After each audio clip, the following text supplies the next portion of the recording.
ஆண்டவர் பெரியவர், நம்மோடு இடைபடுகிற தேவன். கடந்த நாளில் ஒரு வார்த்தை என்னை அதிகமாய் பலப்படுத்தினது. அந்த வார்த்தையை தான் இன்னைக்கு உங்கள் மத்தியில் நான் பகிர்ந்து கொள்ள விரும்புகிறேன். நன்றாய் தெரிந்த வசனங்கள் ஆனாலும் ஆமே, இன்னைக்கு கர்த்தர் நம்மோடு கூட இதை கொண்டு தான் பேசுகிறார்.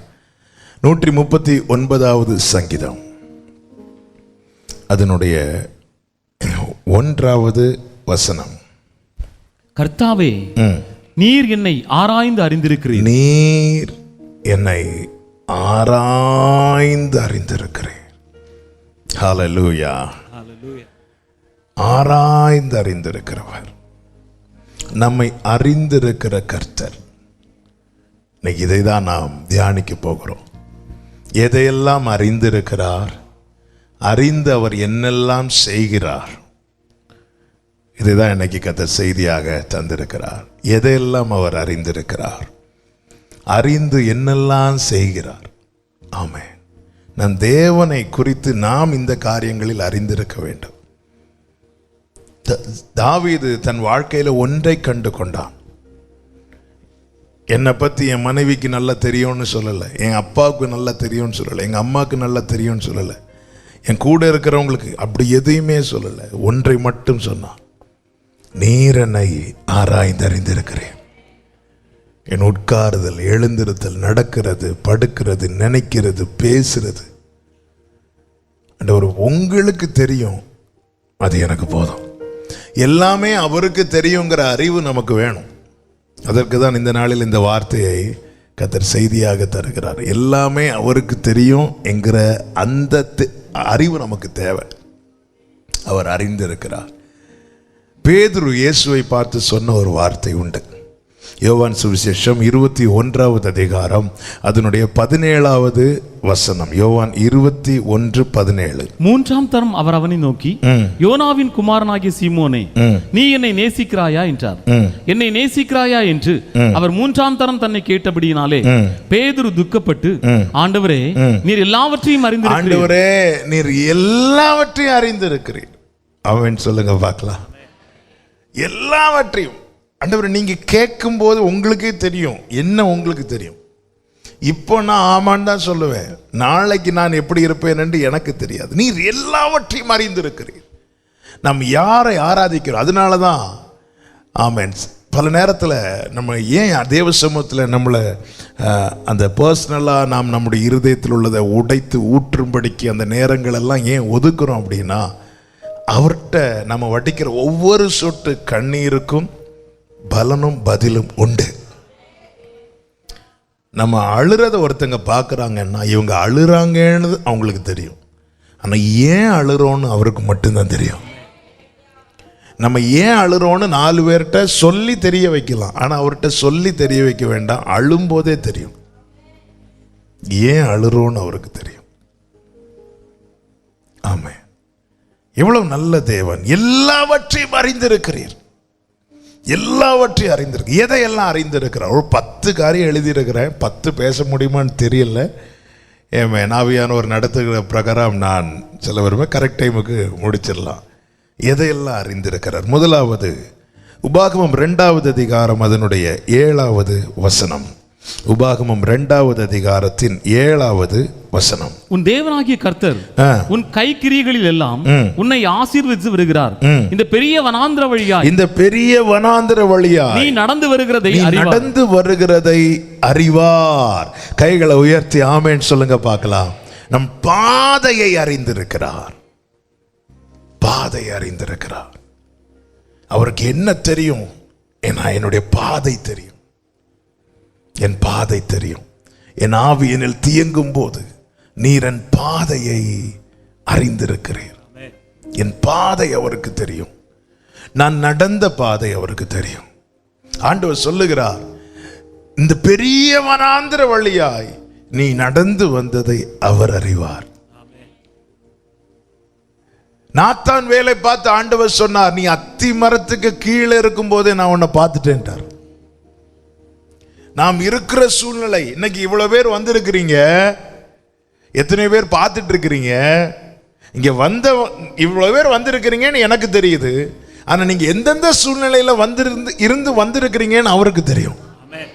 பாதையை அறிந்திருக்கிறார். அறிந்து என்ன செய்கிறார் தெரியுமா? ஆசீர்வதிக்கிறார். ஆமென். அப்போ நல்ல கவனிங்க, நாம் பட்ட கஷ்டத்துக்கு பலனை அவர் தருவார்.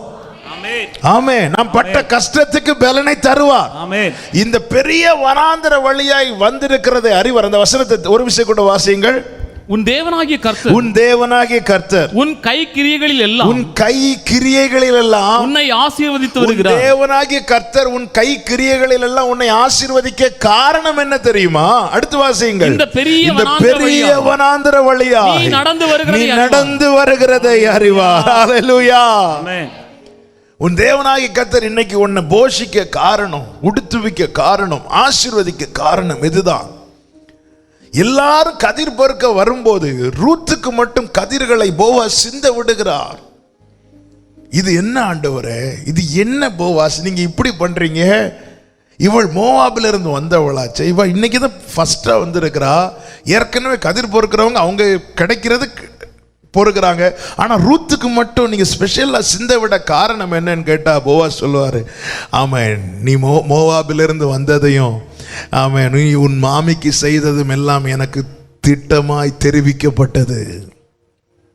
அவளுடைய பாஸ்ட், அவளுடைய கடந்த காலத்தை அறிந்தபடியினாலே அவளை பிளஸ் பண்ணணுங்கிற மனசு போவாஸுக்கு வந்தது. என் கஷ்டத்தை அறிந்து என் கை கிரியைகளை ஆசீர்வதிக்கிற கர்த்தர்.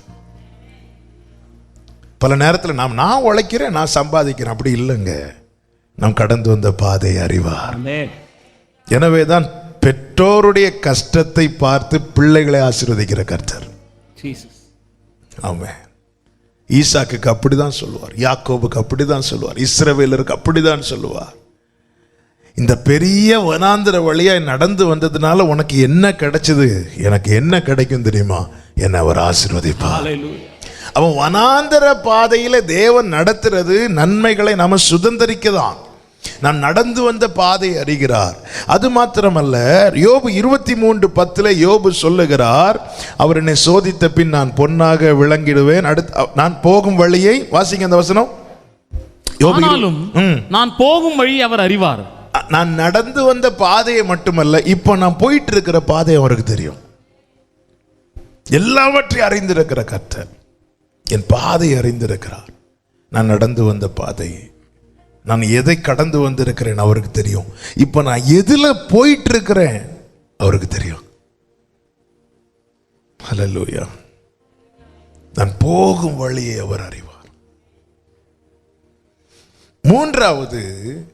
மூன்றாவதுன்னா இந்த ஒரே பாயிண்ட்ல தான் நான் சொல்லிட்டு இருக்கிறேன். அவர் எதை அறிவார்னா, நான் நடக்க போகிற பாதை. ஏசாயா 43:2 ஆண்டவர் என்ன சொல்லுவார்? ஏசாயா 43:2, நீ தண்ணீர்களை கடக்கும்போது, தண்ணீர்களை கடக்கும்போது நான் உன்னோடு இருப்பேன். நீ கடக்கும் போதுன்னா இனிதான் கடக்க போறேன்னு அர்த்தம் இல்ல.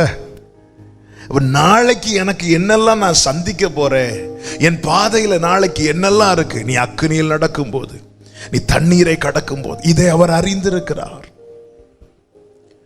இஸ்ரவேலர்களை எகிப்திலிருந்து அழைத்து கொண்டு வருகிறார். அவங்க ஒரு மாறாவை சந்திப்பார்கள் என அறிந்து அதன் பக்கத்தில் ஏற்கனவே ஒரு மரத்தை வளர விட்டுட்டார். இங்கே மாறா இருக்கணும் ஏற்கனவே இவங்களுக்கு தெரிஞ்சிருந்தா, ஏன் மோசேக்கே தெரிஞ்சிருந்தா கூட அந்த வழியை வருவாங்களான்னு தெரியாது. ஒரு மரத்தை திடீரென்று உண்டு பண்ணவில்லை, மரத்தை அவர் ஏற்கனவே முளைக்க விட்டார். அது கொஞ்சம் கொஞ்சமாக வளருது. ஒரு மரம் வளர எத்தனை வருஷம் எடுக்கும் இல்ல? செடி சீக்கிரம் வளர்ந்துடும், மரம் மரமா வளரணும்னா அது ரொம்ப வருஷம் எடுக்கும். அப்போ இஸ்ரவேலர்கள் எகிப்துல இருக்கும் போது, இன்னும் ஏன் மோசையை எகிப்துல அனுப்புறதுக்கு முன்னாடியே மாறா பக்கத்துல ஒரு மரத்தை வளர விட்டுட்டார். ஏன்? நான் போகும் வழியை மாத்திரமல்ல, நாளைக்கு நான் எங்கே போக போகிறேன் என்பதை அவர் அறிந்திருக்கிறார். என் பாதை அவர் அறிந்திருக்கிறார். அறிந்து ஆசீர்வதிக்கிற கர்த்தர் என் வாழ்க்கை அறிகிறார். நான் எந்த பாதையில் நான் நடந்து வருகிறேன், இப்போ நான் எதில் போயிட்டு இருக்கிறேன், நாளைக்கு நான் எதையெல்லாம் பார்க்க போறேன். எனவேதான் சபைகளுக்கு எழுதும் போது ஒரு வார்த்தை யோவானை கொண்டு எழுதுவார், நீ படப்போகிற பாடுகளை குறித்து பயப்படாதே. நான் எவ்வளோ பாடுபட போறேன், என் வாழ்க்கை நாளைக்கு எப்படி இருக்க போகுது, நான் இன்னும் நேற்று நைட்டு ஒரு மீட்டிங்கில் ஜூம் மீட்டிங்கில் இந்த வார்த்தை ஆண்டவர் சொல்ல வைத்தார். நம்முடைய நாளையை நாம் நாளைக்கு தான் பார்ப்போம், அவர் இன்னைக்கே பார்த்துட்டார். ஹல்லேலூயா. நம்முடைய நாளை, இந்த நாளை நம்ம இன்னைக்கு தான் பார்க்குறோம்ல. நம்முடைய நாளை எப்படி இருக்கும்னு நம்ம நாளைக்கு தான் பார்ப்போம், காலையில் எழும்புனதுக்கு அப்புறம் தான் பார்ப்போம். அவர் ஏற்கனவே பார்த்துட்டார். நாளைக்கு நான் எப்படி இருப்பேன், அடுத்த வாரம் நான் எப்படி இருப்பேன், எல்லாத்தையும் அவர் ஆல்ரெடி பார்த்துட்டார். அதான் நம்முடைய பாதையை அறிந்திருக்கிறார்.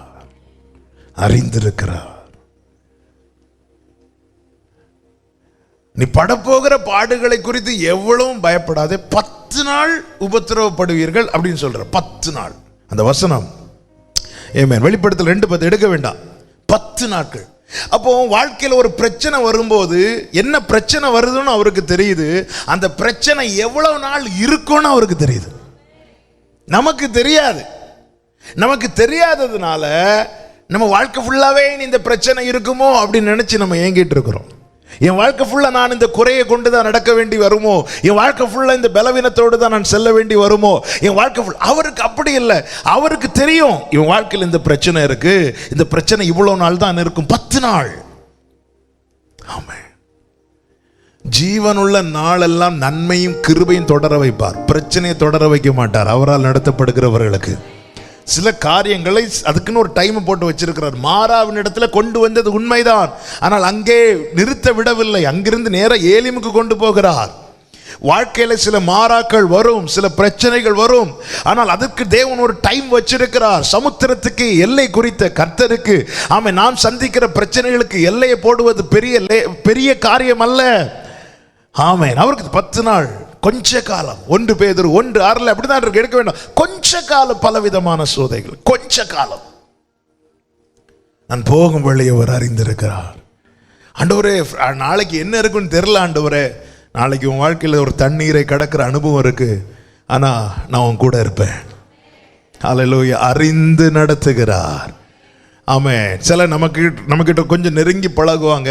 நம்ம சூழ்நிலை, நம்ம சிச்சுவேஷன் அவங்களுக்கு தெரிய வரும்போது தெரியாமல் இவங்க கிட்ட பழகிட்டேனேன்னு சொல்லிட்டு என்ன பண்ணுவாங்க, விலகுவாங்க. ஏன்னா நம்ம பெரிய பிரச்சனையில் இருக்கிறோம், நம்மக்கிட்ட நெருங்கி பழகும் போது தான் மக்களுக்கு தெரிய வரும். அவங்க விலக தான் பார்ப்பாங்க. ஆனால் எல்லாம் தெரிந்தும் எல்லாம் அறிந்தும், ஆமென், நான் இதை இப்படி சொல்ல விரும்புகிறேன், நம் பாதையை அறிந்து நம்மோடு இருக்கிற கர்த்தர். ஹல்லேலூயா. நம்மோடு இருக்கிற கர்த்தர் நம் பாதையை அறிந்திருக்கிறார். இரண்டாவதாக அவர் எதை அறிந்திருக்கிறார் தெரியுமா? நம் திராணியை அறிந்திருக்கிறார். நம்முடைய திராணி. வெளிப்படுத்தின விசேஷம் 3வது அதிகாரத்தின் 8வது வசனம். வெளிப்படுத்தின விசேஷம் 3வது அதிகாரம் அதனுடைய 8வது வசனம். உன் கிரியைகளை அறிந்திருக்கிறேன், உன் கிரியைகளை அறிந்திருக்கிறேன், உனக்கு கொஞ்சம் பலன் இருந்தும் நீ என் நாமத்தை மறுதலியாமல் என் வசனத்தை கை கொண்டபடினாலே இதோ திறந்த வாசலை உனக்கு முன்பாக வைத்திருக்கிறேன், அதை ஒருவனும் பூட்ட மாட்டான். கைகளை உயர்த்தி ஆமென் சொல்லுங்க பார்க்கலாம். நம்முடைய திராணி அறிந்திருக்கிறார். திராணி நம்முடைய பலன். உனக்கு கொஞ்சம் பலன் இருந்தும் என்னால எது செய்ய முடியும், எது செய்ய முடியாது என்பதை அவர் அறிந்திருக்கிறார். நான் நிறைய காரியத்தை செய்யணும்னு ஆசைப்படலாம், நினைக்கலாம். என் வீட்டில் நான் அது செய்யணும், இது செய்யணும், என் பிள்ளைக்கு நான் இப்படி செய்யணும், அப்படி செய்யணும் ஆசைப்படலாம். எந்த தகப்பனை கேட்டாலும் அல்லது எந்த பெற்றோரை கேட்டாலும் பிள்ளைகளை குறித்து அவங்க வச்சிருக்கிற ஆசைகளுக்கு கணக்கே கிடையாது. யாரை கேட்டாலும் அப்படிதான். ஆனால் அதெல்லாம் உங்கள் பிள்ளைகளுக்கு உங்களால் செய்ய முடியுமான்னு கேட்டால் முடியாது. அப்போ என்னால் என்ன செய்ய முடியும் அது அவருக்கு தெரியும், என்ன செய்ய முடியாது அது அவருக்கு தெரியும். திராணி அறிந்து கர்த்தர் என்ன செய்கிறார் தெரியுமா? உதவி செய்கிறார். அதை தான் இங்கே என்ன சொல்லப்பட்டிருக்கிறது? திறந்த வாசலை நான் உனக்கு முன்பாக வைத்திருக்கிறேன், அதை ஒருவனும் பூட்ட மாட்டான். நான் இந்த வார்த்தை இதோட செய்தியோடு சேர்த்து சொல்ல வருவேன். சப்போஸ் ஒருவன் பூட்டிட்டான்னு வச்சுக்கோங்களேன். ஏன் ஆண்டவர் அதை ஒருவனும் பூட்ட மாட்டான்னு சொல்றார்? ஒருவேளை எவனாவது பூட்டினால் அதை மீண்டும் திறக்கிற திராணி உனக்கு இல்லைன்னு எனக்கு தெரியும். அதனால ஒருவனையும் பூட்ட விடாம நான் பார்த்துக்கிறேன். ஹல்லேலூயா. ஹalleluya. உனக்கு நான் ஒரு வாசலை திறக்கிறேன், அதை ஒருவனே நான் பூட்ட விட மாட்டேங்கிறார். ஏன்? உனக்கு கொஞ்சம் பலந்தாப்பா இருக்கு. அதை பூட்டிட்டா நீ திரும்ப போய் அதை நம்மளால திறக்க முடியுமா? நம்ம சோர்ந்து போயிட மாட்டோம். அவருக்கு தெரியும் நம்ம எந்த காரியம் எவ்வளவு பெரிய பலவானா இருந்தாலும் அவனை பாதிக்கிற விஷயம் வரும்போது அவன் சோர்ந்து போய் விடுவான். இதை அறிந்திருக்கிறவர், நம்முடைய திராணி அவருக்கு தெரியும். யோபுவையும் சோதிக்க சாத்தான் பெர்மிஷன் கேட்கிறான், பேதுருவையும் சோதிக்க சாத்தான் பெர்மிஷன் கேட்கிறான். ஆண்டவர் யோபுவை சோதிக்க பெர்மிஷன் கேட்ட போது ஆண்டவர் சோதிச்சுக்கிட்டார். ஏன்னா யோபுடைய திராணி தெரியும், அவனால நிக்க முடியும், அவன் நிப்பான்னு. பேதுருவை சோதிக்க பெர்மிஷன் கேட்ட போது பேதுருட்ட சோதிக்கவான்னு கேட்டிருந்தா பேதுரு சரின்பான். ஆனா ஆண்டவர் அப்படி இல்லை. ஆண்டவர் பேதுருவை, நான் உன்னுடைய விசுவாசம் ஒளிந்து போகாதபடி உனக்காக நான் வேண்டிக் கொண்டேன். யோபுவை சோதிக்கிற மாதிரி தான் பேதுருவை சோதிக்க கேட்டான். ஆனா யோபுவை சோதிக்க விட்டது போல பேதுருவை சோதிக்க விடவில்லை. ஆண்டவர் அங்கு ஒரு லிமிட் வச்சுட்டார். என்ன? 3 தடவை மறுதளிப்பான், அதோட ஸ்டாப். அதுக்கு 3 தடவை மறுதளிச்சதுக்கு உடஞ்சி அழுதுட்டான். 4வது தடவை 5வது தடவை ஆயிட்டுனா என்ன ஆயிருக்கும்? யூதாச மாதிரி செத்துருப்பான் இல்ல? ஆண்டவர் ஸ்டாப் பண்ணிட்டார். நான் இந்த வார்த்தையை சொல்லும் போது இயேசுவின் நாமத்தில் என்னை பலப்படுத்தின ஒரு காரியத்தை சொல்லுகிறேன். பல யோபு மாதிரி சோதனைக்கு தேவன் நம்மை அனுமதிக்காததுக்கு காரணமே நமக்கு யோபு மாதிரி பலன் இல்லாதது தான். அதற்காக ஸ்தோத்திரம் பண்ணுங்கள். ஆமென். நம்முடைய பலவீனத்தின் நிமித்தம் ஆண்டவர் என்ன யோபுக்காக சொல்லலையே.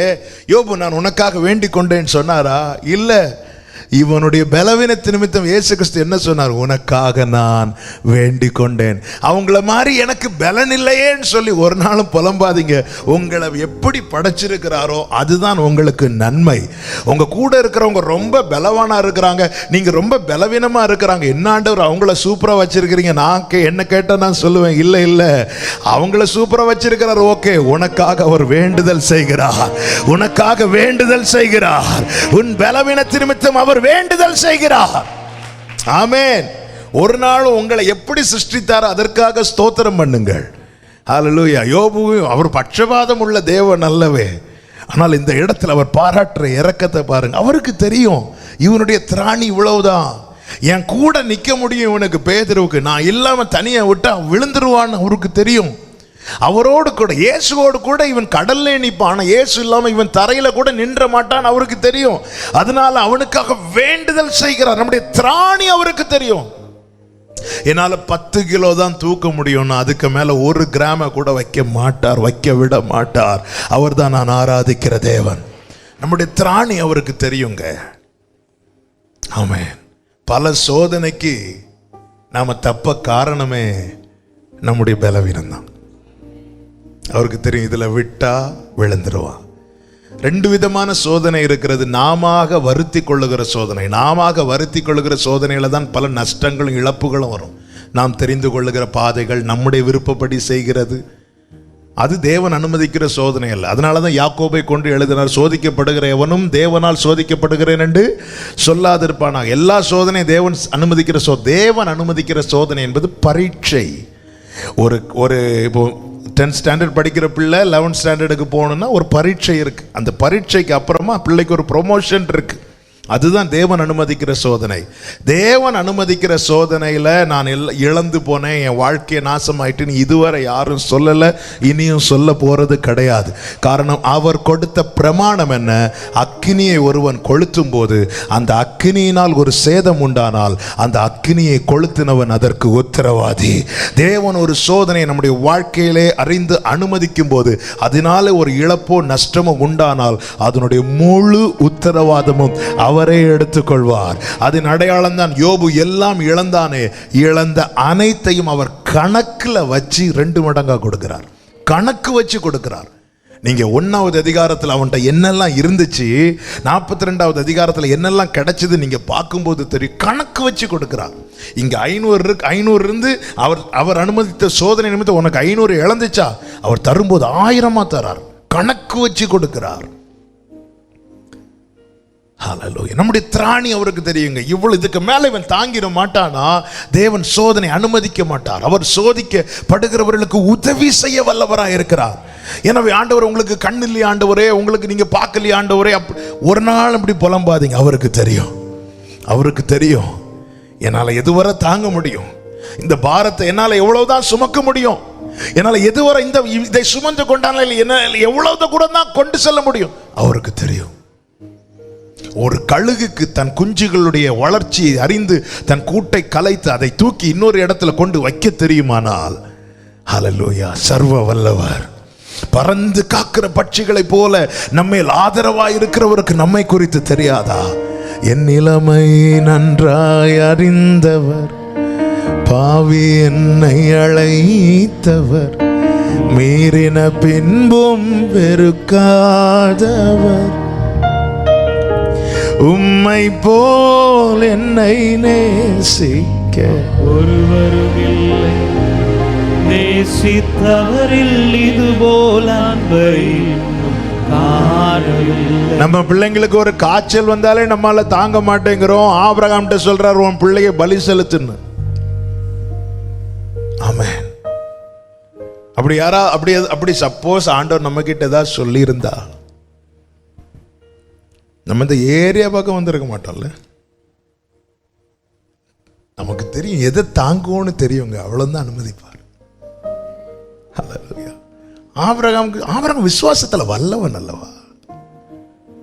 ஆண்டவர் சொல்லுகிறார், நிருபத்தில் எழுதும்போது அப்போஸ்தலர்களை கொண்டு எழுதுகிறார், விசுவாசத்தில் பலவீனமானவனை சேர்த்துக்கொள். அப்படிதாங்க நம்மளை சேர்த்து வச்சிருக்கிறார். நம்ம நீ எல்லாம் ஆபிரகாம் மாதிரி விசுவாசத்தில் வல்லவனானாதான் இங்க வரணும் அப்படி சொல்லி இருந்தா நான் வந்திருக்க முடியாது. நம்முடைய திராணி எந்த ஒரு காரியமும். எனவே தான் நான் சொல்லுகிறேன், இயேசுவின் நாமத்தில் அவர் சோதனையை அனுமதித்தா கூட அதுக்கான டைமை போட்டுட்டார். 10 நாள் 5 நாள் அப்படி போட்டுரும். ஏன்னா அதுக்கு 11வது நாள் ஒரு பொன் புடமிடுவதை குறித்து நான் பல முறை சொல்லி இருக்கிறேன். அந்த பொண்ணை தீல போட்டு தான் புடமிடுவாங்க. ஆனா அது லைஃப் லாங்கா தீலையே கிடக்காது. அக்னியே அதுக்கு நிரந்தரம் அல்ல. அதுக்கு ஒரு டைம் உண்டு. அந்த டைம்ல அந்த பொண்ணை தூக்கிடுவாங்க. அதான் அந்த பொண்ணை புடமிடுற அந்த இடத்துக்கு போய் அதை செய்யறவர்கிட்ட இதை கேட்டபோது ஒரு வார்த்தை, என் லைஃப்ல மறக்காத சில வார்த்தைகள் உண்டு. அதுல ஒரு வார்த்தை தான் நான் கேட்டேன், ஒருவேளை அந்த டைம் தாண்டிட்டுன்னு அவர் சொன்னார். டைம் தாண்ட வாய்ப்பே இல்லைன்னாரு. ஏன் டைம் தாண்ட வாய்ப்பு இல்லை? ஏன்னா அது நான் தான் பிடிச்சிருப்பேன்னாரு. இல்லை, ஒருவேளை டைம் தாண்டிட்டுனா 2-3 இல்லை, டைம்லாம் தாண்ட விட மாட்டோம். நான் சொன்னேன், நீங்கள் தாண்ட விட மாட்டீங்க. ஒருவேளை தாண்டிட்டுனா அதற்கு அவர் சொன்ன பதில் என்ன தெரியுமா? டைம் தாண்டிட்டுனா அது உருகி போயிடும். நான் என்ன பர்பஸுக்காக அதை போட்டேனோ அது நடக்காமலே போயிடும். அதனால நாங்கள் டைமை தாண்ட விட மாட்டோம். உன் திராணி அவருக்கு தெரியும். இதுக்கு மேல என் பிள்ளை தாங்கிட மாட்டானா தூக்கிடுவார். ஆமென் சொல்லுங்க பார்க்கலாம். அப்படியே வலது கரத்தை உயர்த்தி, என் நிலைமை நன்றா, தாவி என்னை அழைத்தவர், மீறின பின்பும் வெறுக்காத, என் நிலைமை ஓ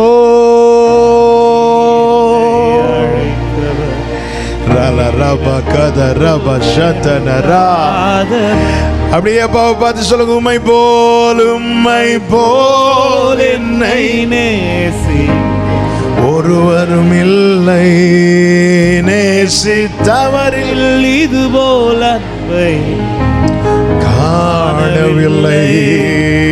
உம்மை போல் என்னை நேசி ஒருவரும் இல்லை, நேசித்தவரில் இது போல அன்பை காணவில்லை. நம்ம திராணி அவருக்கு தெரியுங்க. அதனால அந்த ரோமர் 8வது அதிகாரம் அதனுடைய 26வது வசனத்தை வாசியுங்கள். ரோமர் 8:26. அந்தபடியே ஆவியானவரும் நமது பலவீனங்களில் நமக்கு உதவி செய்கிறார். நமக்கு உதவும்படி ஆண்டவராகிய இயேசு கிறிஸ்து உதவி செய்கிறார். ஆவியானவர் உதவி செய்கிறார். ஆமென். ஆண்டவராக இயேசு கிறிஸ்து உதவுகிறார், ஆவியானவர் உதவுகிறார் என்று சொல்லும்போது ஒரு காரியம் தெளிவாய் தெரிகிறது. என்ன? பரலோகம் நமக்காக வேலை செய்கிறது. ஹல்லேலூயா. எப்படி உதவுகிறார்? வாசியுங்கள். நாம் ஏற்றபடி வேண்டிக் கொள்ள வேண்டியது இன்னதென்று அறியாமல் இருக்கிறபடியா ஆவியானவர் தாமே வாக்கு கடங்காத பெருமூச்சுகளோடு நமக்காக வேண்டுதல் செய்கிறார். நமக்கு ஜெபிக்கிறது கூட எப்படின்னு தெரியாதான். ஒரு ஜெபத்தை கூட பண்ண லாயக்கு இல்லாதவனை தான் கர்த்தர் தெரிந்தெடுத்து வைத்திருக்கிறார்.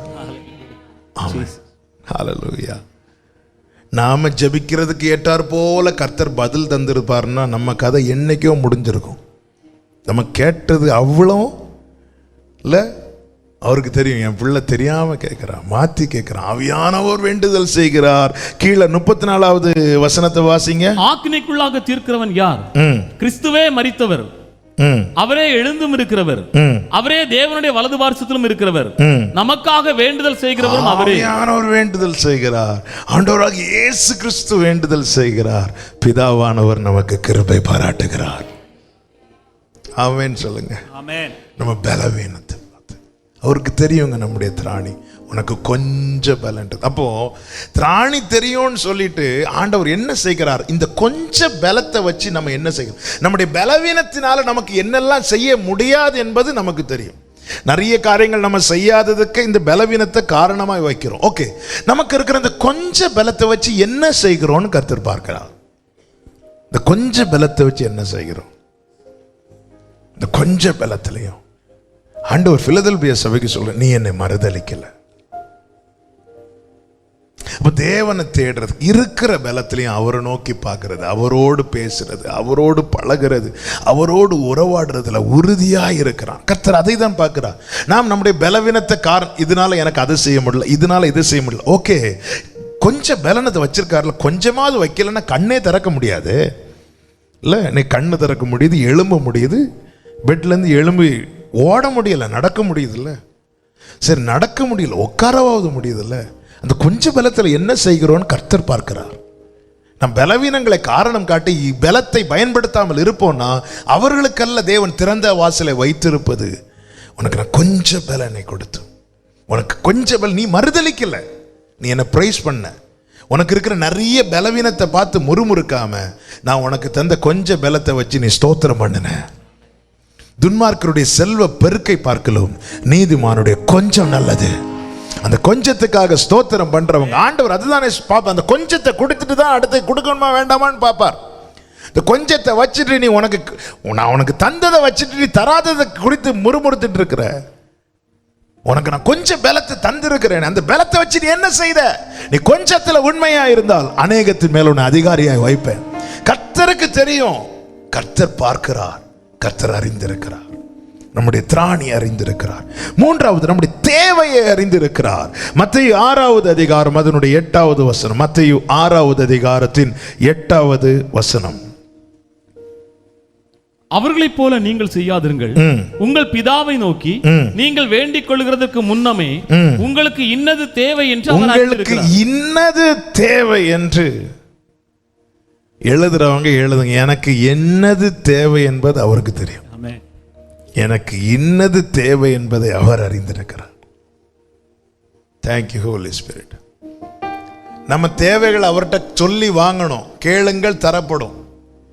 அவர் கேட்டாதான் தருவார். ஆமென். ஆனால் நான் கேட்கறதுக்கு முன்னாடி எனக்கு இன்னது தேவை என்பதை அவர் அறிந்திருக்கிறார். நாம எப்போ கேட்போமோ அப்போ தருவார். அவருக்கு தான் தெரியும்ல, அதனால நோ கேட்டு வாங்கணும். அதுக்கு தான் ஜெபம் ரொம்ப அவசியம்.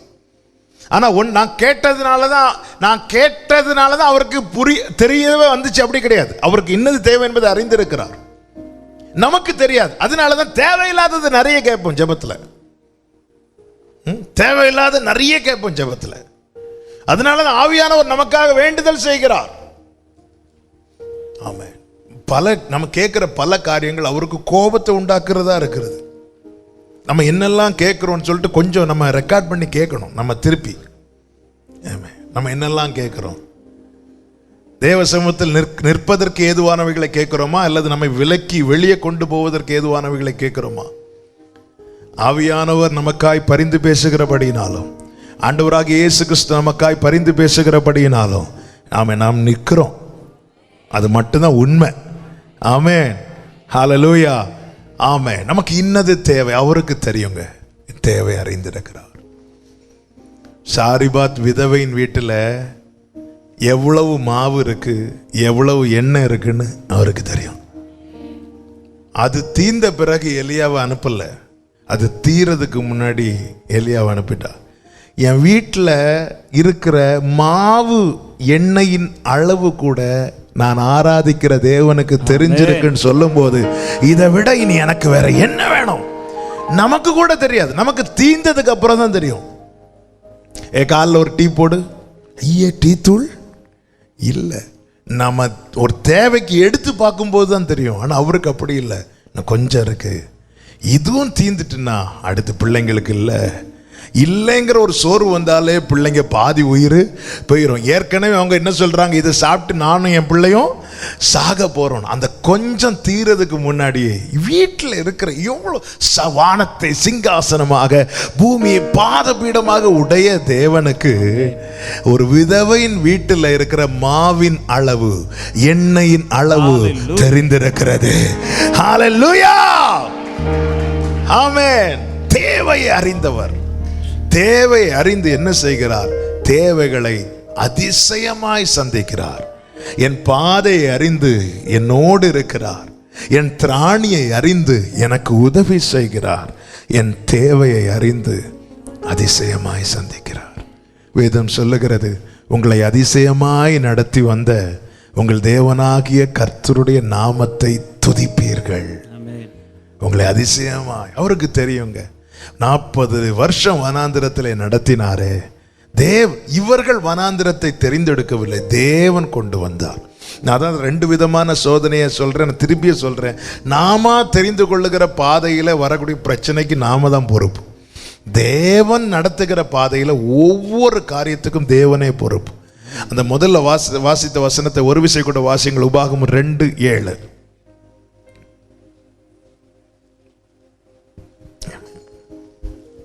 உன் தேவனாகிய கர்த்தர் உன் கை கிரியைகள் எல்லாம் உன்னை ஆசீர்வதித்து வருகிறார். இந்த பெரிய வனாந்திர வழியாய் நீ நடந்து வருகிறதை அறிவார். இந்த 40 வருஷமும் உன் தேவனாகிய கர்த்தர் உன்னோட இருந்தார். அடுத்த வார்த்தை, உனக்கு ஒன்றும் குறைவுபடவில்லை என்று சொல்லுகிறார். கைகளை உயர்த்தி ஆமென் சொல்லுங்க. உனக்கு ஒன்றும் குறைவுபடவில்லை, ஒண்ணுமே குறைவுபடல. ஆமா.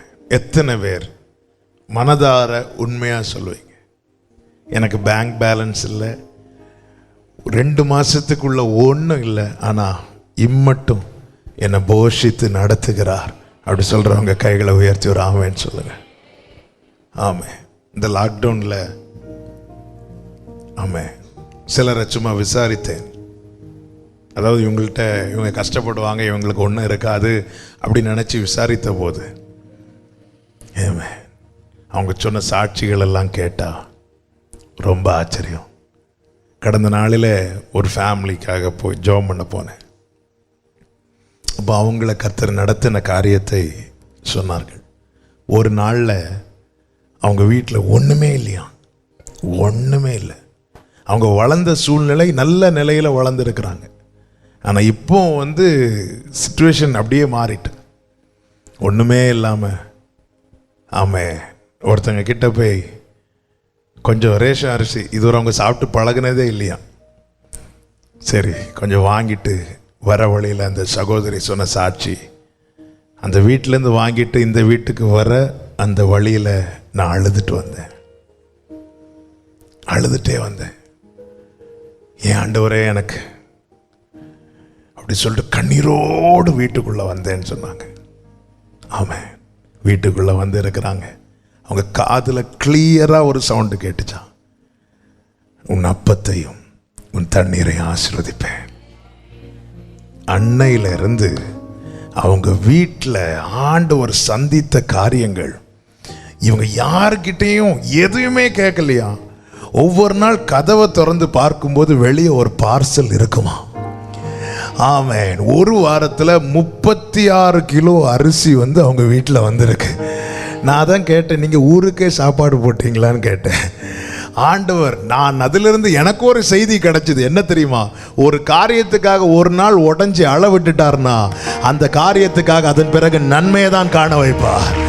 அவங்க சொல்றாங்க, இந்த லாக்டவுன் டேஸ்ல நாங்க எங்க வீட்டில் கடைசியில் அவங்க சொல்ற காரியம் இதை நான் சொன்னதுனால சொல்றேன். ஒருவேளை அவங்க பார்த்துட்டு இருக்கிறாங்களான்னு தெரியல. அவங்க சொன்னாங்க, எங்கள் வீட்டில் எல்லாமே எக்ஸஸ் ஆகிட்டு, அதனால என்ன பண்ணீங்க? அதனால எங்கள் பக்கத்து வீட்டில எல்லாம் கொண்டு போய் கொடுத்தோம். நான் என்னுடைய பர்சனல் லைஃப்லேயும் நான் அதை டேஸ்ட் பண்ணதுனால சொல்ல, ஒரு காரியத்துக்காக அந்த எக்ஸ்ட்ரீமில் போய் அளவிடுவார் தெரியுமா? அது வேணும். அந்த அனுபவம் உங்களுக்கு இருக்கணும். ஆமாம், அப்போ தான் அவருடைய அதிசயத்தை உணர முடியும். ஒரு காரியத்துக்காக அழுவோம், ஆனால் ஒரு கட்டத்தில் உடஞ்சி அழுவோம் தெரியுமா? ரொம்ப நொறுங்கி அழுவோம். அந்த அனுபவத்துக்கு பிறகு உங்கள் கண் அதிசயத்தை காணும். அதுக்கு பிறகுதான் அது அந்த அனுபவம் எதுக்கு வேணும் அப்படின்னு சொன்ன அப்படின்னா, அது நம்முடைய கண்களை திறக்கிறதுக்கு. ஆமென். அது நம்முடைய கண்களை திறக்கிறதுக்கு.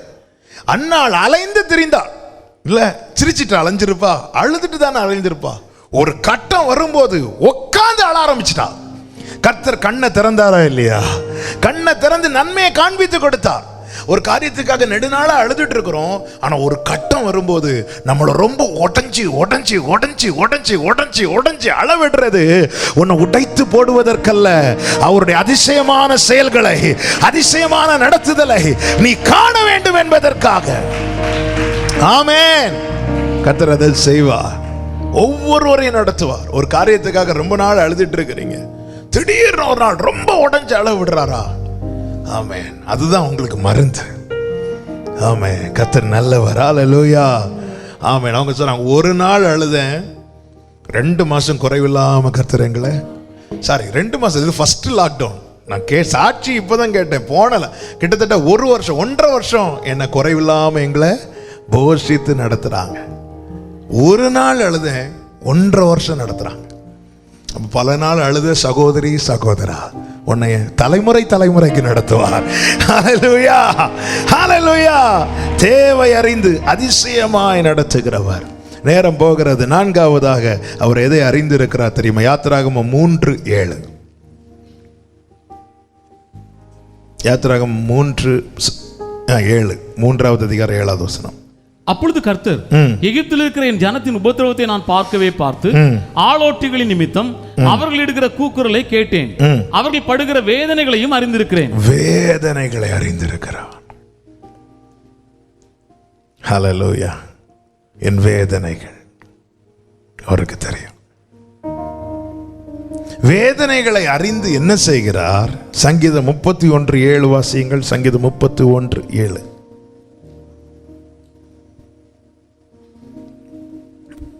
உமது கிருபையிலே களி கூர்ந்து மகிழுவேன். நீர் என் உபத்திரவத்தை பார்த்து என் ஆத்தும வியாகுலங்களை அறிந்திருக்கிறீர். வேதனையை அறிந்து கர்த்தர் கிருபை செய்கிறார். கிருபையில மகிழும்படி செய்கிறார். அதை இன்னும் சொல்லணும்னா வேதனையை மறக்க செய்கிறார். இஸ்ரவேல் ஜனங்களுடைய வேதனையை அறிந்து கர்த்தர் செய்த கிருபை என்ன தெரியுமா? முச்சடியிலே அவர்களுக்காக எழுந்தருளினார். மோசேயை இரட்சகனாக அவர்களுக்கு அனுப்பினார். அற்புதங்களை, அடையாளங்களை நடப்பித்தார். இஸ்ரவேலருக்கும் எகிப்தியருக்கும் வித்தியாசத்தை உண்டு பண்ணினார். இரத்தத்தினால் அவர்களை கிருபையாய் மீட்டார்.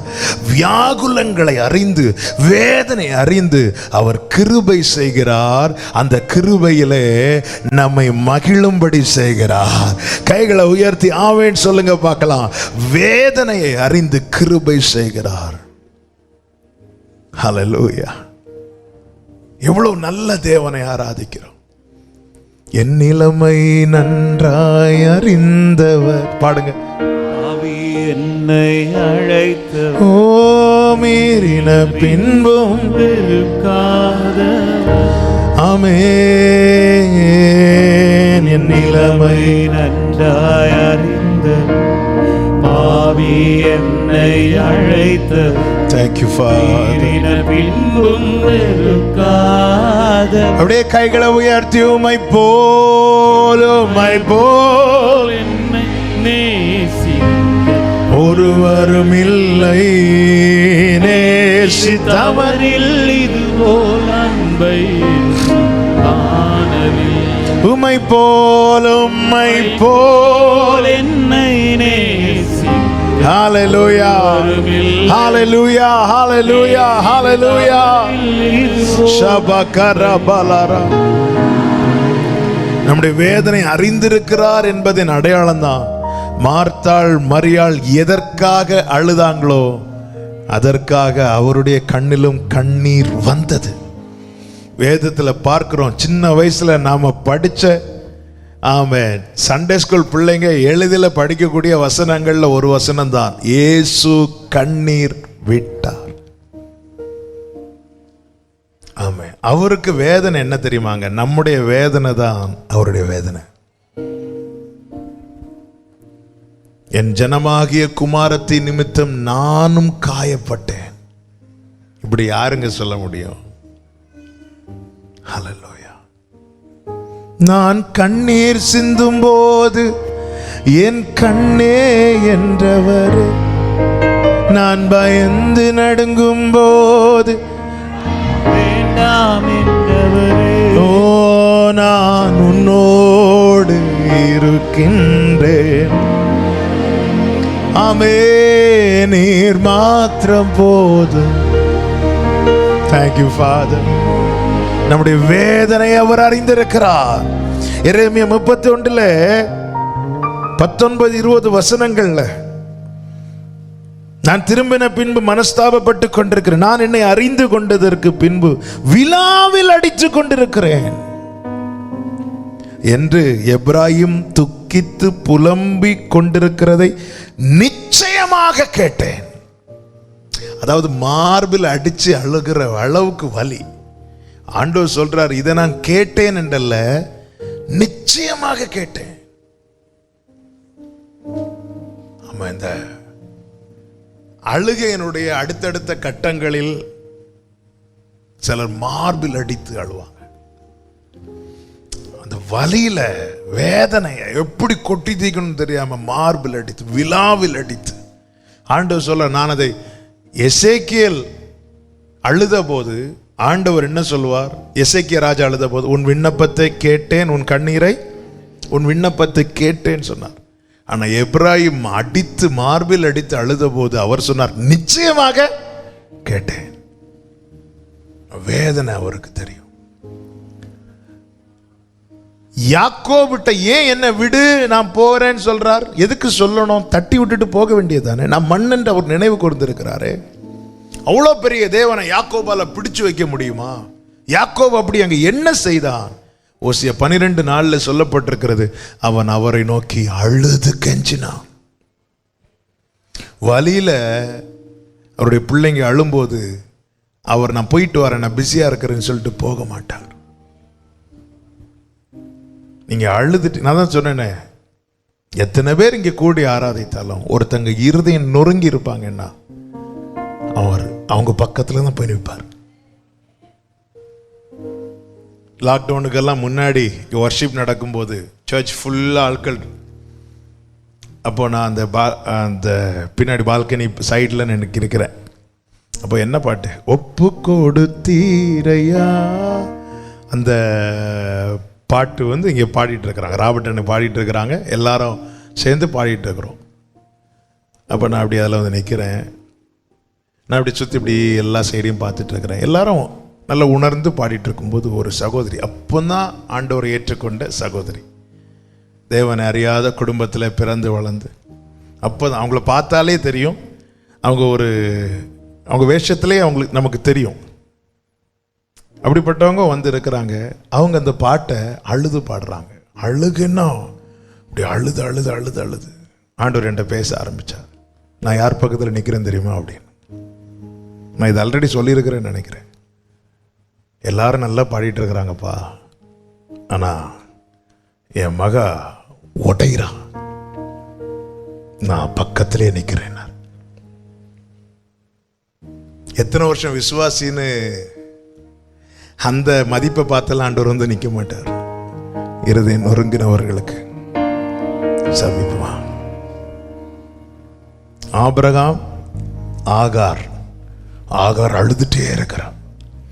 ஏங்கி அழும்போது ஆண்டவர் ஆகார்ட்ட, நான் ஆபிரகாம் வீட்டில இருந்து உன் சத்தம் கேட்கன்னு சொல்லல, பிள்ளை இருக்கிற இடத்துல அவன் சத்தத்தை நான் கேட்டேன்.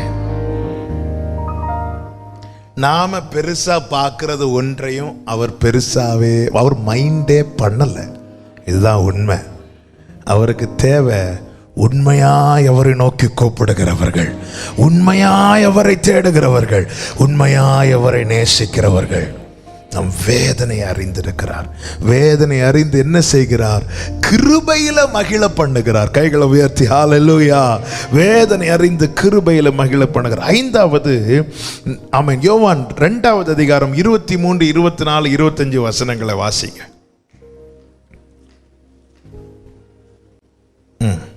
பஸ்கா பண்டிகையிலே அவர் எருசலேமில் இருக்கையில் அவர் செய்த அற்புதங்களை அநேகர் கண்டு அவருடைய நாமத்தில் விசுவாசம் வைத்தார்கள்.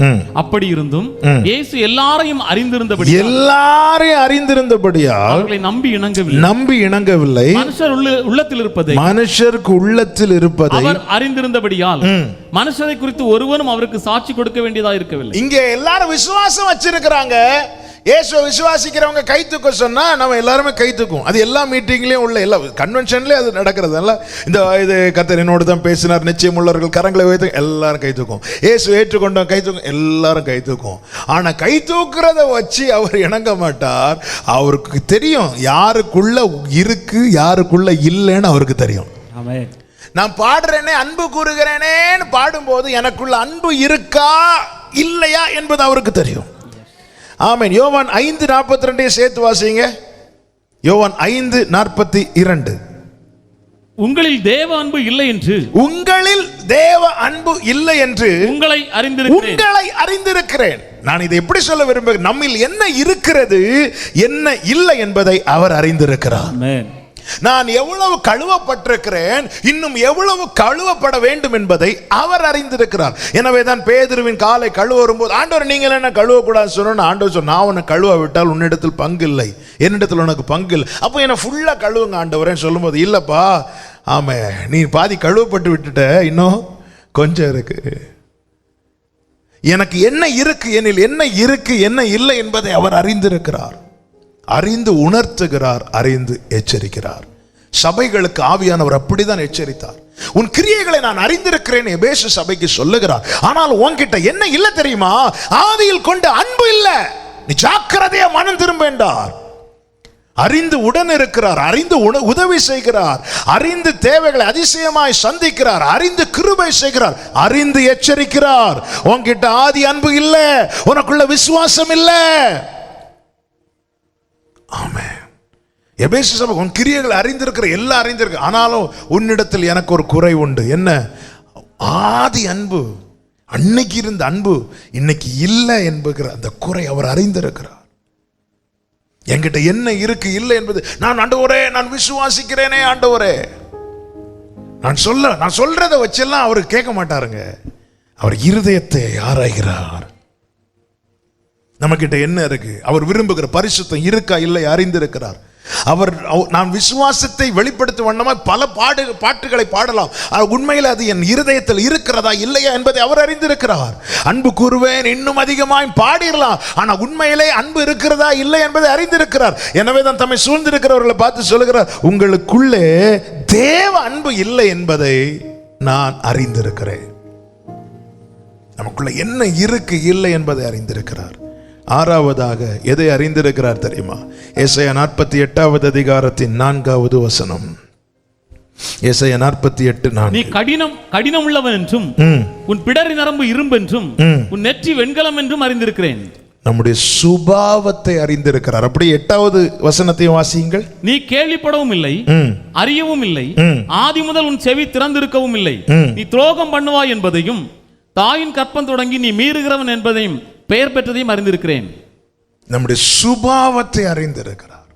இங்கே இஸ்ரவேலை குறித்து சொல்லுகிறார், நீ துரோகம் பண்ணுவாயின்னு எனக்கு தெரியும், தாயின் கற்பம் தொடங்கி நீ மீறுகிறவன் என்றும் பெயர் பெற்றதையும் நான் அறிந்திருக்கிறேன். நீ கடின இருதயம் உள்ளவன். 4வது வசனம், நீ கடினம் உள்ளவன், உன் பிடரை நரம்பு இரும்பென்றும் உன் நெற்றி வெண்கலம் என்றும் அறிந்திருக்கிறேன். நம்முடைய சுபாவத்தை அறிந்திருக்கிறார். நிறைய காரியம் கேட்டு கிடைக்காததுக்கு காரணம் என்ன தெரியுமா? இதுதான். நம்முடைய சுபாவத்தை அறிஞ்சிருக்கிறார். இவன் கேட்டதெல்லாம் நான் கொடுத்துட்டா இவன் மாறிடுவான் அவருக்கு தெரியும். அதனாலதான் ஆண்டவர் ஒரு எக்ஸாம்பிளே சொல்லுவார். இளையகுமாரன் கேட்டதை தகப்பன் கொடுப்பார். கொடுத்ததான் அவன் சேஞ்ச் ஆயிட்டான்ல, தகப்பனை விட்டு தூரம் போயிட்டானே. என் சுபாவத்தை அவர் அறிந்திருக்கிறார். எனக்கு தெரியாது இன்னைக்கு ஒண்ணு இல்லாதது. இன்னைக்கு ஆண்டவரே, இன்னைக்கு நான் நல்லா இருக்கிறேன், சூப்பரா இருக்கிறேன் ஆண்டவரே. அதனால ஆண்டவர் நீங்க என்ன செஞ்சாலும் என்ன வந்தாலும் கிறிஸ்துவின் அன்பை விட்டு என்ன பிரிக்க முடியாது. இன்னைக்கு நிறைய டயலாக் அடிக்கலாங்க, நிறைய பேசலாம், ஆனா அவருக்கு தெரியும். எனவேதான் தாவீது என்ன சொல்லுகிறார்?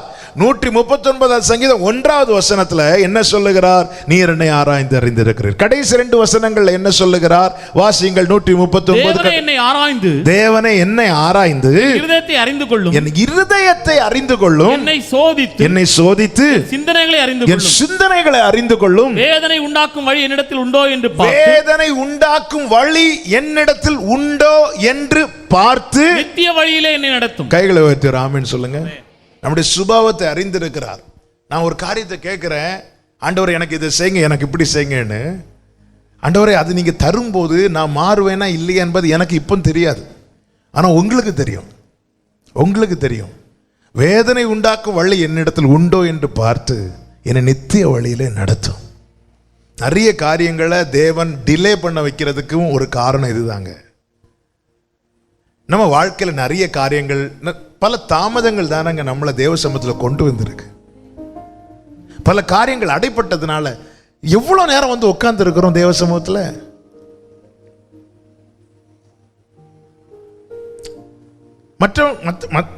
மற்ற நாட்கள் இதே நாம தான் டைமை பார்த்துட்டு இருப்போம், என்ன முடிய மாட்டேங்குது. இப்போ எனக்கு இதை விட்ட வேற வழி இல்லை, வேற கதை இல்லைன்னா என்ன ஒரு சீக்கிரம் முடியுது இல்லை. நம்முடைய சுபாவத்தை அறிந்திருக்கிறார். அப்ப தேவன் தரவே மாட்டாரா? இங்கேதான் அவருடைய செயல் இருக்கு. என்ன? இந்த சுபாவத்தை அவர் மாற்றி,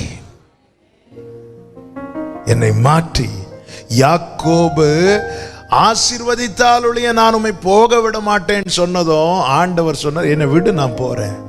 இல்லை, என்னை பிளஸ் பண்ணி ஆகணும். பிளஸ் பண்ணணுமா? அப்போ நான் உன்னை மாற்றணும். ஆமென். மாத்துங்க ஆண்டவரே, மாத்துங்க ஆண்டவரே. உன் பேர் என்ன? யாக்கோபு. இனி இஸ்ரவேல். இனி இஸ்ரவேல். வேதம் சொல்லுகிறது, பேரை மாற்றி விட்டு அங்கே அவனை ஆசீர்வதித்தார். உன் வாழ்க்கையில நன்மை இனி கிடையாதுன்னு இல்லை, நன்மை அவர் ஆயத்தம் பண்ணி வைத்திருக்கிறார். உன்னை அவருக்கு உகந்தவனாய், அவருக்கு உகந்தவளாய் மாற்றி உனக்கான நன்மையை உன் கண்கள் காணும்படி தேவன் கிருபை செய்வார். உன்னுடைய சுபாவத்தை அறிந்திருக்கிறார். என் சுபாவம் அவருக்கு தெரியும், என் சுபாவம் அவருக்கு தெரியும். ஹல்லேலூயா. ஒரு நெருக்கம் வரும்போது நம்ம எப்படி ஜெபம் பண்றோம், அந்த நெருக்கத்துல இருந்து வெளியே வந்தோம்னா அதே மாதிரி ஜெபம் பண்ண முடியுதா? இல்லை. இது அவருக்கு தெரியும். தெரிஞ்ச நம்ம பல காரியங்கள், ஆண்டவர் இனிமேல் நான் இப்படிதான் ஜெபம் பண்ணணும், இப்படிதான் செய்வேன். அவருக்கு தெரியும் எப்படியும் ஜெபம் பண்ண மாட்டான். ஆனாலும் இறங்கி அவர் என்ன செய்கிறார்? அவர் கிருபையாய் விடுதலை தருகிறார். விடுதலை பெற்றுக்கொண்டு அடுத்த செகண்டே நம்ம மாறுறோம். அதுக்கப்புறம் அன்னைக்கு நான் பொருத்தனை பேர பண்ணிட்டேன், இனி ஜெபம் பண்ணலன்னா அப்படி ஒரு பயத்துல கொஞ்ச நாள் ஜெபம் பண்ணுவோம். அடுத்து அந்த பயமும் போச்சு, எல்லாம் போச்சு. சுபாவத்தை அறிந்திருக்கிறார். உன் சுபாவம் அவருக்கு தெரியும். நீ பிறந்ததுலேருந்தே மீறுவேன்னு எனக்கு தெரியும். இந்த சுபாவத்தை அறிந்தும் அவர் சொல்ற, நான் யாக்கோபை சிநேகித்தேன். இதுதாங்க அவருடைய அன்பு, அகாப்பே லவ். என் சுபாவத்தை அறிந்தும், என் பலவீனம் அறிந்தும் நீர் நேசித்தீர், என் குறைகள் தெரிந்தும் நீர் நேசித்தீர். ஆமென். எனில் என்ன கண்டி என்னை நேசிக்க இப்பாவிக்கு தகுதி இல்லையே என் இயேசு. என் சுபாவத்தை அறிந்து என்னை மாற்றி, அதுதான் ஏசாயா 48. கீழே வாசியுங்கள் 16வது வசனம். நீங்கள் என் சமீபத்தில் வந்து கேளுங்கள். 17வது வசனம். இஸ்ரவேலின் பரிசுத்தராய் இருக்கிற உன் மீட்பரான கர்த்தர் சொல்லுகிறதாவது, பிரயோஜனமாய் இருக்கிறதை உனக்கு போதித்து நீ நடக்க வேண்டிய வழியிலே உன்னை நடத்துகிற உன் தேவனாகிய கர்த்தர் நானே. நீ ஏன் கிட்ட வான்னு சொல்றார். நீ கிட்ட வா, உனக்கு எது பிரயோஜனமோ அதை போதித்து நீ நடக்க வேண்டிய வழியில உன்னை நான் நடத்துவேன். இதை மட்டும் நீ கவனிச்சுட்டேன். அடுத்த வசனத்தை வாசியுங்கள். என் கற்பனைகளை கவனித்தாயானால் நலமா இருக்கும். அப்பொழுது உன் சமாதான நதியை போலும் உன் நீதி சமுத்திரத்தின் அலைகளைப் போலவும் இருக்கும். அப்பொழுது உன் சந்ததி மணலத்தனையாகவும். அதாவது இந்த ஒரு காரியத்தை மட்டும் நீ கவனிச்சுட்டேன்னா அடுத்த நன்மைகள் எல்லாம் அடுத்தடுத்து இருக்கு, வரிசையா இருக்கு. எது இல்லைன்னு சொல்லிட்டு உனக்கு சமாதான கொள்ள சொல்ல ஆண்டு சொல்லணும், சமாதான நதி போல இருக்கும். ஆமா, நீ என் சமீபத்தில் வா, உன்னை நான் போதித்து உன்னை நான் நடத்துறேன். ஆமென். நாம் நம்முடைய வழிகளில் நடக்கிறோம். நடக்க வேண்டிய வழிகளில் நடக்கிறோமா? நமக்கு விருப்பமான பாதைகள் நடந்துட்டு வந்து நம்ம என்ன நினைக்கிறோம், வந்து நல்ல ஒரு எல்லா ஜெபத்திலையும் அட்டன் பண்ணிட்டு அடுத்து நம்ம கால் போன போக்கில் எல்லா ஜெபத்தில் அட்டன் பண்ணாலே போதும், எல்லாம் நடந்துரும் நினைச்சிட்டு இருக்கிறோம். இல்லை, அவர் உன் கிரியைகளை அறிந்திருக்கிறார். உன் கிரியைகளை அறிந்திருக்கிறார். வந்து பிரேயர் அட்டன் பண்ணிட்டு அடுத்து எங்க போறோம் இது அவர் பார்க்கிறார். அதை தானே காயின்ட்டு சொன்னார், வாசற்படியில பாவம் படுத்திருக்கு, பாவம் வாசற்படியில படுத்திருக்குப்பா. நீ சர்ச்சுக்கு ஒழுங்கா வர, ஆராதனை எல்லாம் கரெக்டா பண்ற, ஆனா உன் பொல்லாத கிரியைகளை மாற்ற மாட்டேங்கிறாய். சர்ச் அந்த வர்ஷிப் டைம்ல மட்டும் நல்ல பரிசுத்தன் போல உன்னை காட்டிக்கொள்ளுகிறாய். திரும்ப வீட்டுக்கு போய் திரும்ப அதே பாவம், அதே செயல், அதே வைராக்கியம், அதே பகை, அதே பொறாமை, அதே கசப்பு, அதே எரிச்சல், அதே புறங்கூறுகிற காரியம், அதே முறுமுறுக்கிற காரியம், அதே தீமையான காரியங்கள்.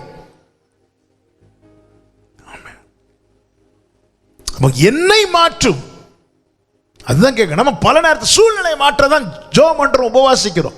என்ன மாற்றுங்க ஆண்டவர், எனக்கு ஏன் ஆண்டவர் இந்த ஆளை பார்த்தாலே கோபம் வருது, எனக்குள்ள ஏதோ ராங் இருக்குல்ல, தப்பு இருக்குல்ல. யூதாஸை பார்த்தது ஆண்டவர் கோபம் வரலையே, சிநேகிதன் தானே சொன்னாரு, அவரை தானே நம்ம ஃபாலோ பண்றோம். ஆனா நம்ம மட்டும் ஏன் இன்னும் பகையும் வைராக்கியத்தையும் கசப்பையும் உள்ள வச்சிருக்கிறோம்? இது நம்முடைய சுபாவம். ஜென்ம சுபாவம் உள்ள மனுஷனுக்கு தெய்வீகத்துக்கு அடுத்த எந்த காரியத்தையும் அறிய முடியாது. அவர் நம்முடைய சுபாவத்தை அறிந்ததற்குனால தான் இந்த காரியத்தை இப்போ கொடுக்க கூடாது, இவனுக்கு கொடுத்தா இவன் மாறிடுவான். நான் பலமுறை சொல்லுகிற வார்த்தை, நமக்கு நன்மை முக்கியம், அவருக்கு நாம முக்கியம். நம்மளை 5க்கோ 10க்கோ வாங்கல, கடைசி சொட்டு ரத்த வரைக்கும் கொடுத்து வாங்கி இருக்கிறார். எப்ராயிமே, நான் எப்படி கைவிடுவேன்? நான் மனிதன் அல்ல, நான் தேவனா இருக்கிறேன், அப்படிதானே சொல்லுகிறார். நம்ம மாறணும், கேட்கணும் ஆண்டவர். ஆண்டவர், எனக்கு இந்த ஆளை பார்த்தாலே எனக்கு கோபமா இருக்கு ஆண்டவர், இந்த ஆளை பார்த்தாலே இந்த ஆளை பத்தி அது என்கிட்ட தப்பு, அப்படி இருக்கக்கூடாது. சூரியன் அஸ்தமிக்கிறதுக்கு முன்னாடி உங்க கோபம் தனிய கடவு, தனியலையா உனக்குள்ள ஏதோ சம்திங், உனக்குள்ளதான் பிரச்சனை இருக்கு. ஆமா, அது நானா இருந்தாலும் சரி, ஆண்டவரே நான் என்ன பாட்டு பாடினாலும், என்ன வெள்ளையும் போட்டாலும், என்னதான் பிரசங்கம் பண்ணாலும், ஒருத்தங்க மேல இருக்கிற கோபம் எனக்குள்ள தனி இல்லைன்னா நான் மாம்சீகத்துக்கு இடம் கொடுக்கிறேன் என்று அர்த்தம், ஆவியானவருக்கு இடம் கொடுக்கல. ஒருத்தங்க மேல இருக்கிற கோபம் எனக்குள்ள தனியாம நான் என்னதான் இங்க அந்நிய பாஷை பேசினாலும் அவருடைய பார்வையில் நான் வேஷம் போடுகிறேன். உன் சுபாவத்தை அறிந்திருக்கிறேன். ஆமென். வர்ஷிப் பண்ணும்போது ஆபேலுடைய வர்ஷிப் தேவன் அங்கீகரித்ததும் காயினுடைய முகநாடி மாறிச்சு, ஃபேஸ் எக்ஸ்பிரஷன் சேஞ்ச் ஆனது. ஆண்டவர் தூக்குறார். ஏன் உனக்கு என்ன பிரச்சனை? ஏன் உன் முகநாடி மாறுது? ஆண்டவருக்கு அது பிடிக்காது. இவங்க ஆராதிக்கிறது பாரு, நேற்று நான் எப்போ எவ்வளோ சீனியர், இவங்க வந்துட்டு இப்படி எல்லாம் மாறுறது அவருக்கு பிடிக்காது. நம்ம ரொம்ப நியாயம் நினைச்சிட்டு இருக்கிறோம். நம்மலாம் காயின் தான் ஃபர்ஸ்ட் சர்ச்சுக்குள்ள என்ட்ராகிறாரு, காயின் தான் நல்ல முதல் காணிக்கை வைக்கிறார், எல்லாத்துலயும் சீனியர் காயின். ஆனா ஆபேல் வந்து ஆண்டவரேன்னு சொன்னதும் அங்கீகரித்து இவனுடைய ஃபேஸ் எக்ஸ்பிரஷன் சேஞ்ச் ஆயிட்டு. ஆண்டவருக்கு அது பிடிக்கல. நீ அவனை பார்க்குற, நீ ஆராதனைக்கு யாரை பார்க்க வந்த? என்ன தானே பார்க்க வந்த? என்ன பார்த்து ஆராதி. நம்முடைய ஃபேஸ் எக்ஸ்பிரஷன் சேஞ்ச் ஆனா கூட தேவன் நோட் பண்றார். உன் முகநாடி ஏன் வேறுபடுது? நீ ஏன் எரிச்சலா இருக்கிற? நம்முடைய சுபாவம், நம்முடைய பல சுபாவங்களே நமக்கான நன்மையை தடுக்கிறது. அதனால சொல்ல, நீ என்கிட்ட வா, நான் உன்னை நடத்துறேன், நீ என் கற்பனை, இதை மட்டும் நீ கவனிச்சுட்டேன்னா உன் சமாதானம் நதி போல பாயும் பா. உன் சமாதானம் நதி போல பாயும். ஆமென். சுபாவத்தை அறிந்திருக்கிறார். எத்தனை சொன்னேன்? 6. 7வது, ஆமென், நம்முடைய மன விருப்பத்தை அறிந்திருக்கிறார். 2 சாமுவேல் 7வது அதிகாரம் அதனுடைய 27வது வசனத்தை வாசிக்க கேட்கலாம். 2 சாமுவேல் 7வது அதிகாரம் 27வது வசனம். உனக்கு வீடு கட்டுவேன் என்று இஸ்ரவேலின் தேவனாகிய சேனைகளின் கர்த்தராய் இருக்கிற நீர் உமது அடியானின் செவிக்கு வெளிப்படுத்தினீர். ஆகையால் உம்மை நோக்கி இந்த விண்ணப்பத்தை செய்ய உமது அடியானுக்கு மனதைரியம் கிடைத்தது. தாவீது வீடு கேட்கல, ஆனா ஆண்டவர் சொன்னார், நான் உனக்கு வீடை கட்டுவேன். என்ன ஆண்டவர், நான் கேட்காததெல்லாம் சொல்றீங்கன்னு உடனே தாவீது சொல்லல. தாவீது என்ன சொல்றது தெரியுமா? ஆண்டவரே, உமது அடியானுக்கு மன தைரியம் கிடைச்சது. இன்னொரு வார்த்தை பாருங்கள், 2 நாளாகம புஸ்தகம், இதே காரியங்கள் தான் அங்கே எழுதப்பட்டிருக்கும். Praise the Lord. 1 நாளாகமம், sorry, praise the Lord. Thank you, Holy Spirit. அந்த சாப்டர் எடுத்தீங்களா?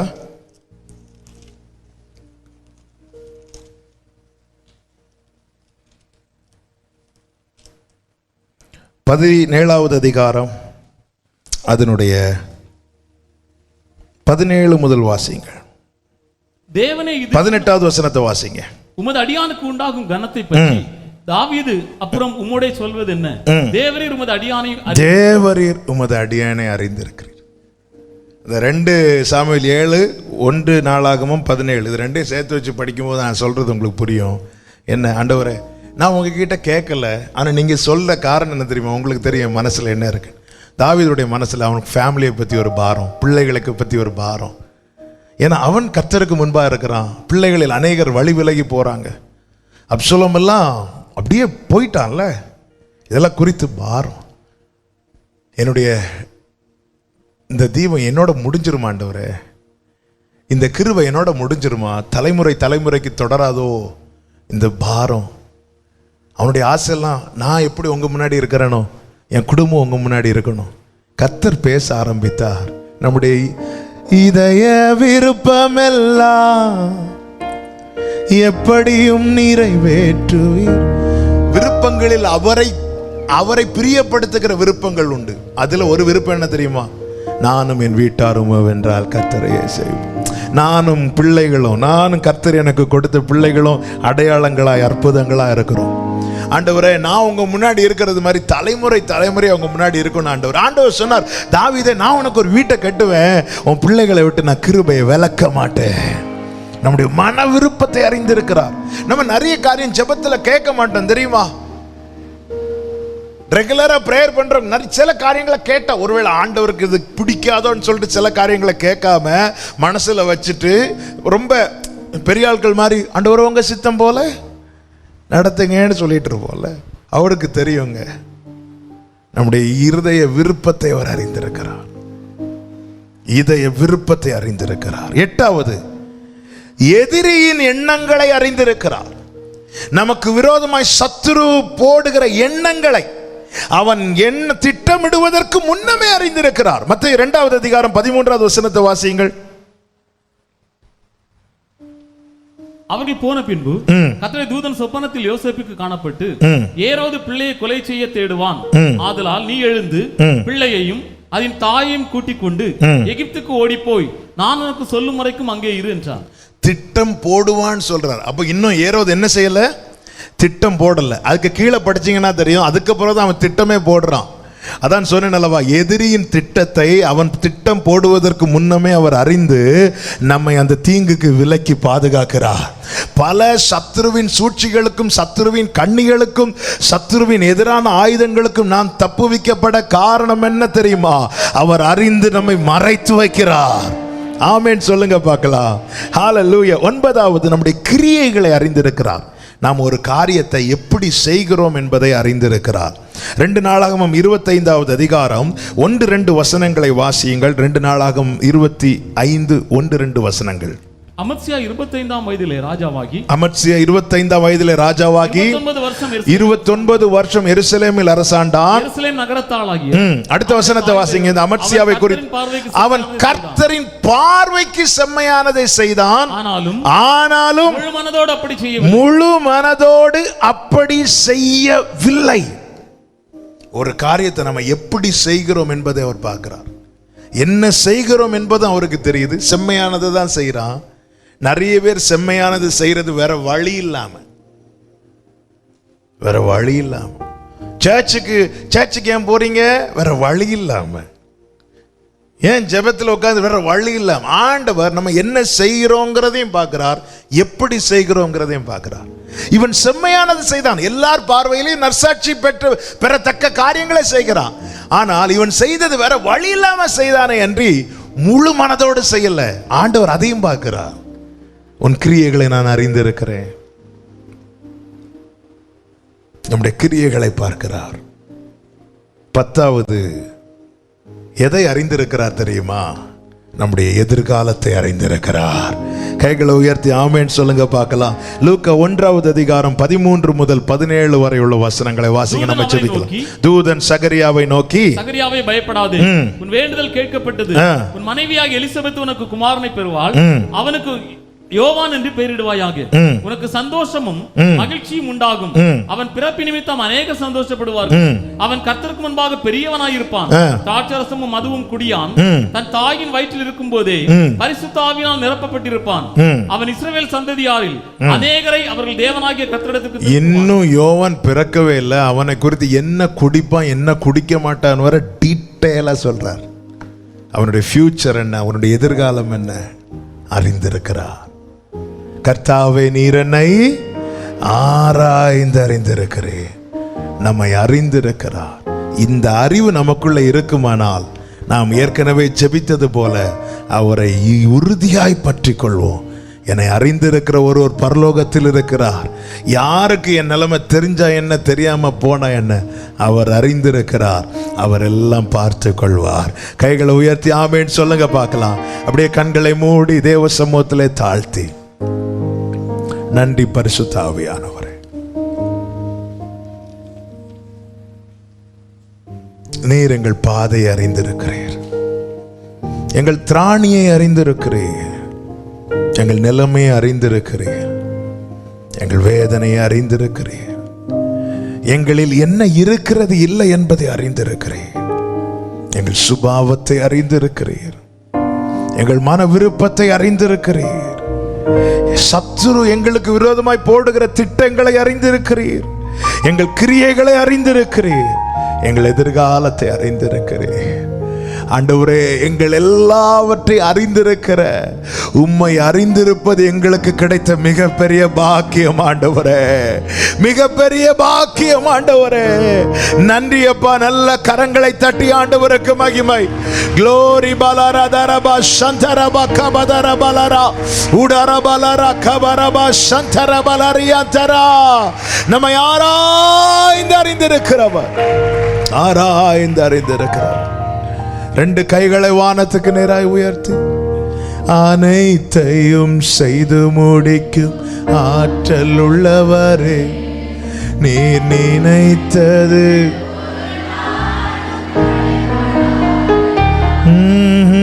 அனைத்தையும் செய்து முடிக்கும் ஆற்றல் உள்ளவரே, நீர் நினைத்தது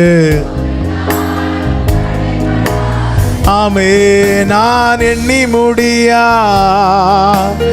அதிசயம் செய்பவரே, நான் எண்ணி முடியா அதிசயம் செய்பவரே, ரேமா சந்தரே, காயப்படுத்தி கட்டு போடும் கர்த்தரே, காயப்படுத்தி கட்டு போடும்.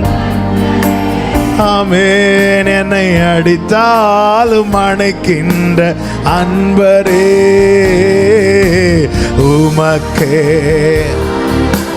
ஆராதிங்க. நம்மை அறிந்திருக்கிறவரை ஆராதிக்கிறோம். இருள்ள நாடு ஓரபா சந்தரா, உமக்கே உயிருள்ள நாளெல்லாம் அப்பா.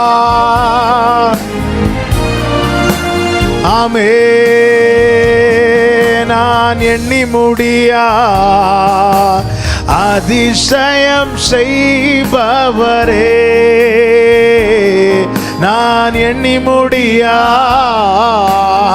அதிசயம் செய்பவரே, காய காயப்படுத்தி கட்டு போடும் கர்த்தரே, காயப்படுத்தி கட்டு போடும். ஆமே.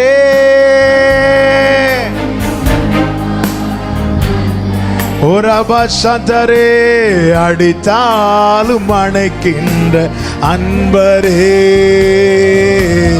உமக்கே ஆராதனை. உயிருள்ள நாளெல்லாம் உமக்கே ஆராதனை. ரலரகபதன ரமசந்தரே, நான் எம்மாத்திரம், ரெண்டு கைகளை உயர்த்தி கேட்கலாமா? நான் எம்மாத்திரம் ஒரு பொருட்டாய் இயேசுவே, நான் எம்மாத்திரம் ஒரு பொருட்டாய்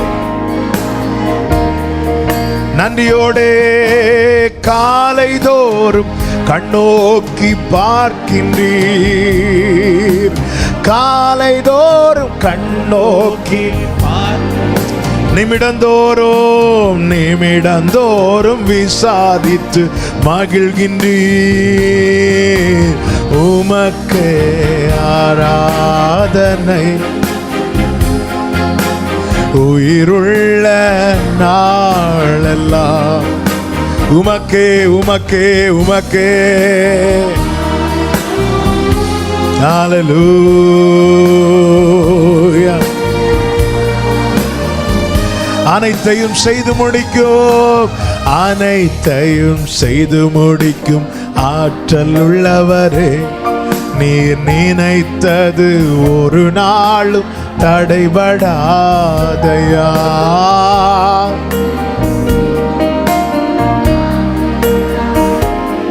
நீர் நினைத்தது. நல்ல கரங்களை தட்டி ஆண்டவருக்கு மகிமை செலுத்துவோமா முழு பலத்தோடு. Thank you Jesus. எங்களை ஆராய்ந்து அறிந்திருக்கிறவரே, எங்களை நன்றாய் அறிந்திருக்கிறவரே, எல்லாவற்றையும் அறிந்திருக்கிறவரே, உமக்கு ஸ்தோத்திரம், உமக்கு ஸ்தோத்திரம், உமக்கு ஸ்தோத்திரம் அப்பா. நன்றி தகப்பனே, நன்றி தகப்பனே. ஆமென், ஆமென், ஆமென். ஹல்லேலூயா. பரிசுத்த பிதாவே, இரக்கமுள்ள தகப்பனே, நன்றியோடுமை துதிக்கிறோம், ஸ்தோத்தரிக்கிறோம், மகிமைப்படுத்துகிறோம், வாழ்த்துகிறோம். இந்த நாளில் உம்முடைய சமூகத்தில் எங்களை அழைத்து கொண்டு வந்து உம்மை பாட, துதிக்க, ஆராதிக்க, உம்முடைய சமூகத்தில் விண்ணப்பங்களை ஏறெடுக்க கர்த்தர் பாராட்டின கிருபைகளுக்காக ஸ்தோத்திரம். எங்களோடு பேசி, எங்களை தேற்றி, எங்களை பலப்படுத்தி, எங்களை உணர்த்தி, ஆண்டவரே எங்களை திடப்படுத்தி நம்முடைய கிருபைகளுக்காக நன்றி செலுத்துகிறோம். நீர் எங்களை அறிந்திருக்கிறீர், அது போதும் ஆண்டவரே. அப்பா, எல்லாம் அறிந்து எங்களுக்கு என்னென்ன செய்யணுமோ அதை செய்து வருகிறீர் ஆண்டவரே. எங்கள் உடன் இருக்கிறீர், உதவி செய்கிறீர், கிருபை செய்கிறீர், மறைத்து வைக்கிறீர், அதிசயமாய் நடத்துகிறீர், உணர்த்துகிறீர், எச்சரிக்கிறீர், வாக்குத்தத்தம் தருகிறீர், எல்லாவற்றையும் நிறைவேற்றுகிறீர். அப்பா, நன்றி செலுத்துகிறோம். அந்த ஒவ்வொருவரையும் சமாதானத்தோடு அனுப்பும். ஆங்காங்கே இருந்து ஆன்லைன் மூலமா இணைந்திருக்கிற அருமையான பிள்ளைகளையும் கர்த்தர் ஆசீர்வதியும். தேசத்தில் கிருபையாய் சமாதானத்தை கட்டளையிடும். தேவ சமாதான கிருபை பிள்ளைகளை சூழ்ந்து கொள்வதாக தாழ்த்துகிறோம். கன மகிமை, துதி, ஸ்தோத்திரங்கள் எல்லாம் ஒருவருக்கே செலுத்துகிறோம். இரட்சகர் இயேசு கிறிஸ்துவின் நாமத்தில் ஜெபிக்கிறோம் எங்கள் இரக்கமுள்ள நல்ல பிதாவே, ஆமென். சேர்ந்து சொல்லுவோம். என் ஆத்துமாவே கர்த்தரை ஸ்தோத்திரி, என் முழு உள்ளமே கர்த்தருடைய பரிசுத்த நாமத்தை ஸ்தோத்திரி. என் ஆத்துமாவே கர்த்தரை ஸ்தோத்திரி, கர்த்தர் செய்த சகல உபகாரங்களை மறவாதே. ஆமென். ஹல்லேலூயா, ஹல்லேலூயா. God bless you. சமாதானத்தோடு போய் வாருங்கள். கர்த்தர் உங்களை ஆசீர்வதிப்பாராக.